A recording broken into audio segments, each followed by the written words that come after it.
Hey guys, it's BB202 with another video about the LEGO Bricklink Designer Program and how beneficial it has been to Castle fans.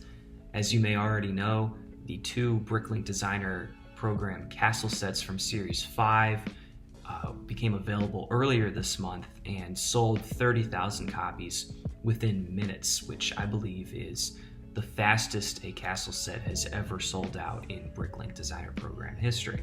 Now, in October, we're looking at Bricklink Designer Program Series 6. There aren't two sets, there's just one this time, and that is the Outlaw Forest Den.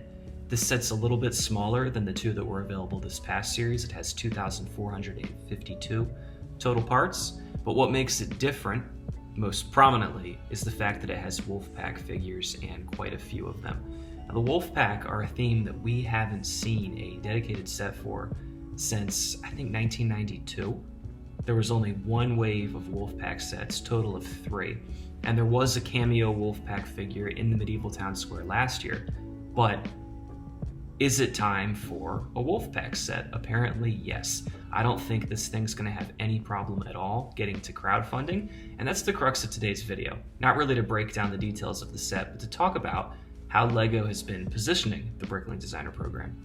They've been capping releases at 30,000 copies when these sets go live for crowdfunding and pre-order. Now, it's limited to a couple of copies per customer usually to prevent reselling, scalpers, that whole headache.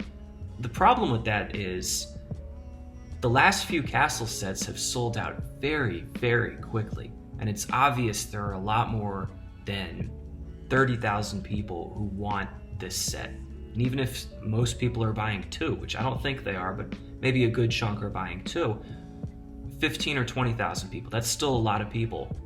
Obviously, there are way more than that who are willing to pay hundreds of dollars for a fan-designed set. And if that's the case, it makes me wonder why LEGO doesn't raise that limit. Because I'm seeing a lot of people saying, there was a glitch on the site, or there was so much activity on the site, it got backed up and it couldn't process their order in time and they didn't end up getting a copy. And I feel like that's an issue. Now, it doesn't benefit me in any way. I haven't participated in this so far because none of these sets have really just sent me over the moon. But the people who are interested in these things should be able to buy them. I'm not really sure why LEGO is promoting exclusivity to this extent. Now, it's not as bad as some of the past projects that have been limited to even smaller production runs like Lowenstein Castle, but I mean, really, you're looking at a lot of untapped potential here. It's not like these sets are pushing out other sets, taking up shelf space, and you can only make so many because you have to make room for something else. These are only available online. They have sort of a niche market, generally overwhelmingly adults who are willing to pay a lot of money for a specific castle design.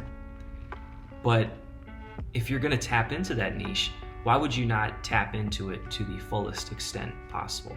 Why would you not raise that ceiling from 30,000 to 40, 50, 60, 70,000 and just see how high you can get it? You might be left with some copies left over, but you're going to make a lot of money producing more of these sets and selling more. The designers are going to make more money. It's really a win-win. I can't think of too many reasons why LEGO wouldn't do this.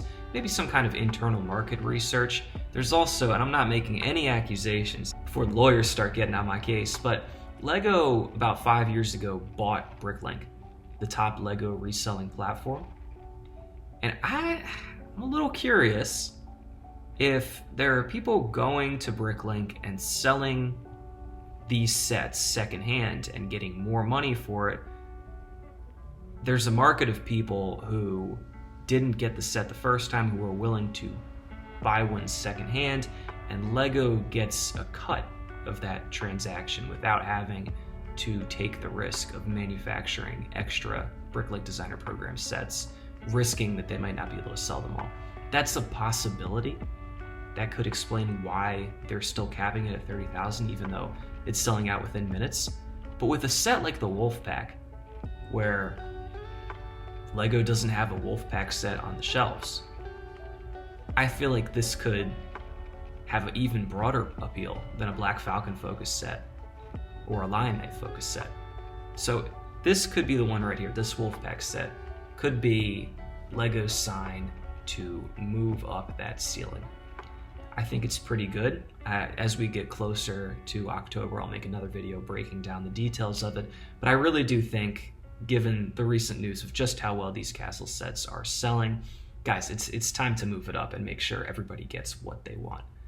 Let me know what you think about this in the comments below. Do you agree? Are you one of the people who missed out on the 2 Series 5 sets? Let me know. Leave it all in the comments below. Thanks so much, guys.